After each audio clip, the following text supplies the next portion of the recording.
Hi everyone, ನಾನು ನಿಮ್ಮ ಕನ್ನಡ ಕೋರಿ Prema. Welcome back to my channel. ಆತ್ಮೀಯ ವೀಕ್ಷಕರೇ, ಮೊದಲೇ ಹೇಳ್ತಾ ಇರ್ತೀನಿ ಯಾವಾಗಲೂ ನಾನು ದೋಸೆ ಫ್ಯಾನ್ ಅಂತ. ನೀವು ದೋಸೆ ಫ್ಯಾನ್ ಆಗಿದ್ರೆ ಈ ರೀತಿ ವೆರೈಟಿ ದೋಸೆಗಳನ್ನ ಮಾಡ್ತಾಯಿರಿ. ಒಂದಕ್ಕಿಂತ ಒಂದು ರುಚಿ ಅದ್ಭುತವಾಗಿರುತ್ತೆ. ಏಕೆಂದರೆ ಪ್ರತಿದಿನ ಒಂದೇ ಥರ ದೋಸೆ ತಿನ್ನೋದಕ್ಕೆ ಇಷ್ಟ ಆಗಲ್ಲ ಅಲ್ವಾ? ಹಾಗಾದರೆ ಇವತ್ತಿನ ಸ್ಪೆಷಲ್ ಬಂದು ಕುಕ್ಕುಂಬರ್ ದೋಸೆ. ಈ ಒಂದು ದೋಸೆಯನ್ನು ಯಾವ ರೀತಿ ಮಾಡೋದು, ಯಾವ ಇಂಗ್ರೀಡಿಯೆಂಟ್ಸ್ ಉಪಯೋಗಿಸ್ತಾ ಇದ್ದೀನಿ ಅಂತ ನೋಡ್ತಾ ಹೋಗೋಣ ಬನ್ನಿ. ಈ ಒಂದು ದೋಸೆ ನಿಜಕ್ಕೂ ತುಂಬ ಚೆನ್ನಾಗಿರುತ್ತೆ. ಚಟ್ನಿ ಜೊತೆ, ಸಾಂಬಾರು ಜೊತೆ ತಿಂತಾ ಇದ್ರಂತೂ ಅದ್ಭುತವಾಗಿದೆ. ಹಾಗಾದರೆ ಮತ್ತೆ ತಡ, ಬನ್ನಿ ಹೇಗೆ ಮಾಡೋದು ಅಂತ ನೋಡೋಣ. ಬನ್ನಿ, ಈ ಕುಕ್ಕುಂಬರ್ ದೋಸೆ ಮಾಡೋದಕ್ಕೆ ನಾನು ಯಾವ ಇಂಗ್ರೀಡಿಯೆಂಟ್ಸ್ನ ಉಪಯೋಗಿಸ್ತಾ ಇದ್ದೀನಿ ಅಂತ ನೋಡ್ತಾ ಹೋಗೋಣ. ಮೊದಲಿಗೆ ನಾನು 1.5 ಗ್ಲಾಸ್ನಷ್ಟು ಬಾಂಬೆ ರವೆ ಅಂದರೆ ಉಪ್ಪಿಟ್ಟಿನ ರವೆ ತೊಗೊಂಡಿದ್ದೀನಿ. 1.5 ಗ್ಲಾಸ್ ರವೆಗೆ ಅರ್ಧ ಗ್ಲಾಸ್ಗಿಂತ ಕಡಿಮೆ ಅಕ್ಕಿ ಹಿಟ್ಟು ತೊಗೊಂಡಿದ್ದೀನಿ. ಒಂದು ಮೀಡಿಯಮ್ ಸೈಜಿನ ಸೌತೆಕಾಯಿ ಈ ರೀತಿಯಾಗಿ ತುರಿದಿಟ್ಕೊಂಡಿದ್ದೀನಿ. ನಾವು ಸೌತೆಕಾಯಿನ ತುರಿದಾದ್ರೂ ಇಟ್ಕೊಳ್ಬೋದು ಅಥವಾ ಕಟ್ ಮಾಡಾದರೂ ಇಟ್ಕೊಳ್ಬೋದು. ಯಾಕೆಂದರೆ ಅದನ್ನು ನಾನು ಗ್ರೈಂಡ್ ಮಾಡೋದಕ್ಕೆ ಹಾಕ್ತಾಯಿದ್ದೀನಿ. ಜೊತೆಗೆ ಈ ದೋಸೆಗೆ ಸ್ವಲ್ಪ ತರಕಾರಿಗಳನ್ನೆಲ್ಲ ಮಿಕ್ಸ್ ಮಾಡ್ತಾಯಿದ್ದೀನಿ. ಏನೇನು ತರಕಾರಿ ಹಾಕ್ತಾಯಿದ್ದೀನಿ ಅಂದರೆ, ಮೀಡಿಯಮ್ ಸೈಜಿನ 1 ಕ್ಯಾರೆಟು, 2 ಈರುಳ್ಳಿ, ಸ್ವಲ್ಪ ಸಬ್ಬಾಕ್ಸಿ, ಸ್ವಲ್ಪ ಕೊತ್ತಂಬರಿ, 1 ಟೀ ಸ್ಪೂನಷ್ಟು ಜೀರಿಗೆ, ಜೊತೆಗೆ ರುಚಿಗೆ ತಕ್ಕಷ್ಟು ಉಪ್ಪು. ಇಷ್ಟು ಪದಾರ್ಥಗಳನ್ನ ಉಪಯೋಗಿಸ್ಕೊಂಡು ದೇಹಕ್ಕೆ ತಂಪು ಕೊಡುವಂತಹ ಕುಕ್ಕುಂಬರ್ ದೋಸೆಯನ್ನು ಹೇಗೆ ಮಾಡೋದು ಅಂತ ನೋಡ್ತಾ ಹೋಗೋಣ ಬನ್ನಿ. ನೋಡಿ, ಮೊದಲಿಗೆ ಏನು ಮಾಡಬೇಕು ಅಂದರೆ, ನಾವು ತಗೊಂಡಿರೋ ಅಂಥ ರವೆಯನ್ನು ಒಂದು ಬೌಲಲ್ಲಿ ಹಾಕಿಟ್ಕೊಳ್ಳೋಣ. ನೋಡಿ, ಈಗೇನು ಮಾಡಬೇಕಂದ್ರೆ ಈ ರವೆ ಮುಳುಗೋಷ್ಟು ಮಾತ್ರ ನೀರನ್ನು ಹಾಕ್ಕೊಳ್ಬೇಕು. ನೋಡಿ, ಈ ರೀತಿಯಾಗಿ ಹಾಕ್ತಾ ಚೆಕ್ ಮಾಡ್ತಾ ಬನ್ನಿ. ಈ ರವೆ ನೀರಿನ ಜೊತೆ ಮುಳುಗಿದ್ರೆ ಸಾಕು.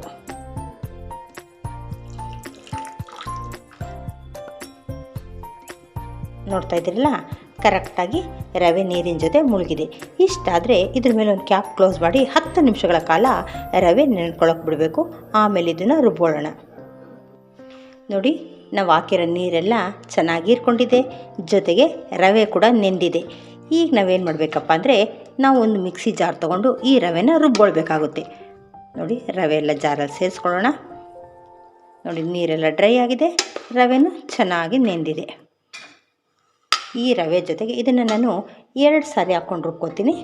ಹಾಗಾಗಿ ಈ ರವೆ ಜೊತೆಗೆ ನಾನು ತೊಗೊಂಡಿರೋಂತಹ 1 ಬೌಲು ಸೌತೆಕಾಯಿನೂ ಸಹ ಸೇರಿಸ್ಕೊತಾ ಇದ್ದೀನಿ. ಜೊತೆಗೆ ಈ ಅಕ್ಕಿ ಹಿಟ್ಟನ್ನು ಸಹ ಸೇರಿಸ್ಕೊತಾ ಇದ್ದೀನಿ. ಒಟ್ಟಿಗೆಲ್ಲವನ್ನು ರುಬ್ಕೊಂಡು ಬರ್ತೀನಿ.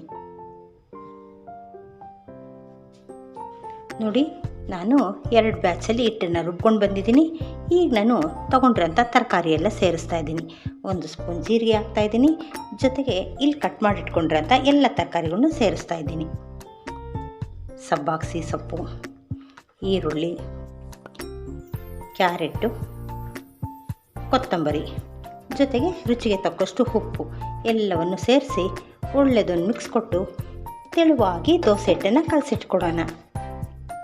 ನೋಡಿ, ರುಚಿಗೆ ತಕ್ಕಷ್ಟು ಉಪ್ಪನ್ನು ಸೇರಿಸ್ಕೊಂಡು ಈಗ ಇದನ್ನು ತೆಳುವಾಗಿ ಕಲಿಸ್ಕೊಳ್ಳೋಣ. ಈ ರೀತಿಯಾಗಿ ನಿಧಾನವಾಗಿ ಕಲಿಸ್ಕೊಂಡು ಬನ್ನಿ. ಇದ್ರ ಜೊತೆಗೆ ಗಟ್ಟಿಯಾದರೆ ಸ್ವಲ್ಪ ನೀರನ್ನು ಸೇರಿಸ್ಕೊಳ್ಳೋಣ. ನೋಡಿ, ಈ ರೀತಿಯಾಗಿ ತೆಳುವಾಗಿ ಕಲಿಸ್ಕೊಳ್ಳೋಣ. ಈಗ ದೋಸೆಗಳನ್ನ ಮಾಡ್ತಾ ಬರೋಣ. ನೋಡಿ, ಈಗ ತವಾ ಬಿಸಿಯಾಗಿದೆ. ಇದಕ್ಕೆ ಸ್ವಲ್ಪ ನೀರನ್ನು ಹಾಕ್ಕೊಂಡಿದ್ದೀನಿ. ನಾವು ದೋಸೆಗಳನ್ನ ಮಾಡ್ತಾ ಹೋಗೋಣ. ಈ ರೀತಿ ದೋಸೆ ಹಿಟ್ಟನ್ನ ಹಾಕಿ ತೆಳುವಾಗಿ ಸ್ಪ್ರೆಡ್ ಮಾಡ್ತಾ ಬನ್ನಿ. ಈ ರೀತಿಯಾಗಿ ಎಲ್ಲ ಕಡೆಗೂ ತುಂಬ ತೆಳುವಾಗಿ ಮಾಡಿ. ಅದು ಎಷ್ಟು ಸಾಧ್ಯನೋ ನಾವು ತರಕಾರಿಗಳನ್ನ ಸಣ್ಣದಾಗಿ ಕಟ್ ಮಾಡಿಟ್ಕೊಂಡಿದ್ರೆ ತುಂಬ ತೆಳುವಾಗಿ ದೋಸೆ ಬರುತ್ತೆ. ಈಗ 2 ಸೈಡಲ್ಲಿ ಎಣ್ಣೆಯನ್ನು ಸೇರಿಸ್ಕೊಳ್ಳೋಣ. ನೋಡಿ, ಎಣ್ಣೆ, ತುಪ್ಪ ನಿಮ್ಗೇನು ಬೇಕೋ ಅದನ್ನು ಸೇರಿಸ್ಕೊಳ್ಳಿ. ನೋಡಿ, ಈಗ ಒಂದು ಸೈಡ್ ಬೆಂದಿರುತ್ತೆ. ಈಗ ಮತ್ತೊಂದು ಸೈಡು ತಿರುವಾಕೊಳ್ಳೋಣ. ಈಗ ಈ ಸೈಡನ್ನು 1 ನಿಮಿಷ ಬೇಯಿಸ್ಕೊಳ್ಳೋಣ. ಈ ಕಡೆನೂ 1 ಸ್ಪೂನಷ್ಟು ಎಣ್ಣೆಯನ್ನು ಸೇರಿಸ್ಕೊಳ್ಳೋಣ. ಚೆನ್ನಾಗಿ ಬೇಯಲಿ. ಬನ್ನಿ, ಇವಾಗ ಮತ್ತೊಂದು ಕಡೆ ತೆಗೆದು ಅದನ್ನು ನಾವು ಎತ್ತಿಟ್ಕೊಳ್ಬೋದು. ನೋಡಿ, 2 ಕಡೆ ಚೆನ್ನಾಗಿ ಬೆಂದಿದೆ, ಎಷ್ಟು ಕಲರ್ಫುಲ್ ಆಗಿದೆ. ಈಗ ತೆಗೆದಿಟ್ಕೊಳ್ಳೋಣ. ಈಗ ಅದೇ ರೀತಿಯಾಗಿ ತವಾಗೆ ಸ್ವಲ್ಪ ನೀರನ್ನು ಸುಮ್ಕಿಸಿ ಒಂದೊಂದೇ ದೋಸೆಗಳನ್ನ ಹಾಕ್ತಾ ಹೋಗೋಣ. ನೋಡಿ, ಹಿಟ್ಟು ಆದಷ್ಟು ತೆಳುವಾಗಿರಲಿ. ಹಿಟ್ಟು ತೆಳುವಾಗಿದ್ದರೆ ದೋಸೆನೂ ಸಹ ನಮಗೆ ತೆಳುವಾಗಿ ಬರುತ್ತೆ. ಈ ರೀತಿ ತೆಳುವಾಗಿದೆ, ಸ್ಪ್ರೆಡ್ ಮಾಡೋದಕ್ಕೂ ನಮಗೆ ಈಸಿ ಆಗುತ್ತೆ. ಸಾಧ್ಯವಾದಷ್ಟು ಹಿಟ್ಟನ್ನು ತೆಳುವಾಗಿ ಕಲಸಿಟ್ಕೊಳ್ಳಿ.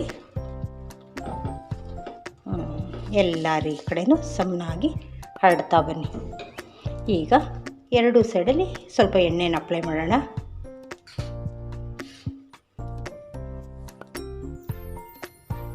ಇದನ್ನು ಚೆನ್ನಾಗಿ ಒಂದು ಸೈಡ್ ಬೇಯಲಿ. ನೋಡಿ, ಈಗ ಒಂದು ಸೈಡ್ ಮೇಲೆಲ್ಲ ಬೆಂದಿದೆ. ಈಗ ಇನ್ನೊಂದು ಸೈಡ್ ತಿರುವಾಕೊಳ್ಳೋಣ. ಈ ರೀತಿಯಾಗಿ ತಿರುವಾಕಿ ಈ ಸೈಡಲ್ಲಿ ಒಂದು ಸ್ಪೂನ್ ಎಣ್ಣೆಯನ್ನು ಸೇರಿಸಿ ಬೇಯಿಸ್ಕೊಳ್ಳೋಣ.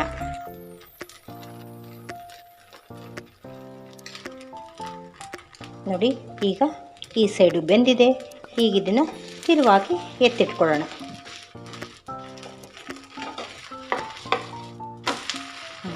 ನೋಡ್ತಾ ಇದ್ದೀರಲ್ಲ ಎಷ್ಟು ಚೆನ್ನಾಗಿ ಬೆಂದಿದೆ. ನೋಡೋದಕ್ಕೆ ತರಕಾರಿ ಎಲ್ಲ ಇರೋದ್ರಿಂದ ನೋಡೋದಕ್ಕೂ ಸಹ ತುಂಬ ಚೆನ್ನಾಗಿದೆ. ಈಗ ಇದು ಬೆಂದಿದೆ, ಇದನ್ನು ನಾನು ತೆಗೆದಿಡ್ತಾ ಇದ್ದೀನಿ.